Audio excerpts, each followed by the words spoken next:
Assalamualaikum warahmatullahi wabarakatuh. Kami dari kelompok 1 akan mempresentasikan tugas dari mata kuliah Manajemen Strategi. Sebelumnya, perkenalkan, nama saya Siti Amalia Putri. Nama saya Siti Nurasya.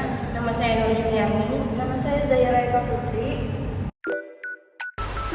5 strategi menurut Michelle Porter.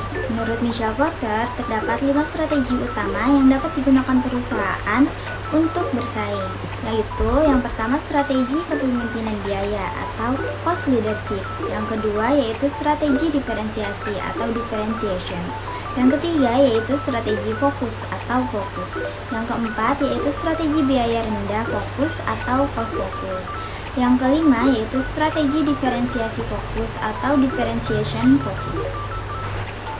Karakteristik 5 strategi bersaing. Yang pertama yaitu ada cost leadership, menawarkan harga lebih rendah dari pesaing. Yang kedua yaitu ada differentiation atau menawarkan produk yang lebih unik dan berbeda.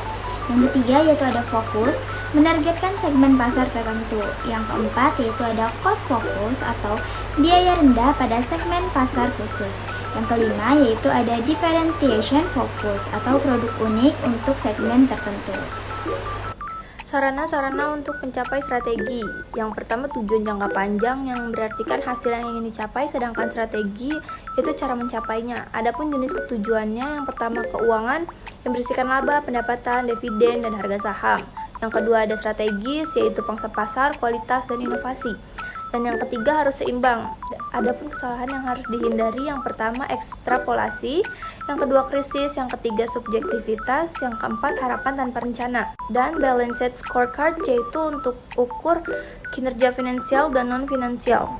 Adapun jenis strategi, yang pertama integrasi yaitu forward, backward, horizontal, yang kedua intensif, penetrasi pasar, pengembangan pasar dan produk, yang ketiga diversifikasi terkait dan tidak terkait. Yang keempat defensif, yaitu penciutan, divestasi, likuidasi. Yang terakhir rencana pendukung. Yang pertama rencana aksi dan anggaran, yang kedua teknologi ERP atau RCM, yang ketiga supply chain management, yang keempat SDM, pelatihan dan kinerja, yang kelima inovasi dan R&D, yang keenam pemasaran komunikasi, lalu struktur organisasi intensif dan kemitraan strategi. Syarat dan risiko strategi general. Nah, untuk mencapai hasil yang optimal, strategi general membutuhkan keterampilan, sumber daya, dan juga organisasi yang sesuai. Yang pertama ada keunggulan biaya menyeluruh, yaitu keterampilan dan sumber dayanya adalah investasi modal yang berkelanjutan, efisiensi proses produksi, pengawasan tenaga kerja yang ketat, produk mudah diproduksi, sistem distribusi berbiaya rendah. Persyaratan organisasinya umumnya yaitu kontrol biaya yang ketat, laporan dan pengawasan rutin, fokus pada target kualitatif yang jelas. Yang kedua ada diferensiasi, yaitu keterampilan dan sumber dayanya, ada kemampuan pemasaran yang kuat, kreativitas dan inovasi tinggi, produk yang unik dan kompetitif, riset pasar yang kuat, reputasi kualitas dan teknologi. Persyaratan organisasi umumnya yaitu koordinasi yang kuat antar divisi, pengukuran kinerja kuantitatif dan subjektif, dan yang terakhir ada menarik tenaga kerja terampil dan kreatif. Tiga yaitu fokus, yang dimana keterampilan dan sumber dayanya yaitu kombinasi strategi biaya rendah atau diferensiasi. Persyaratan organisasi umumnya itu ada kebijakan diarahkan pada target pasar tertentu.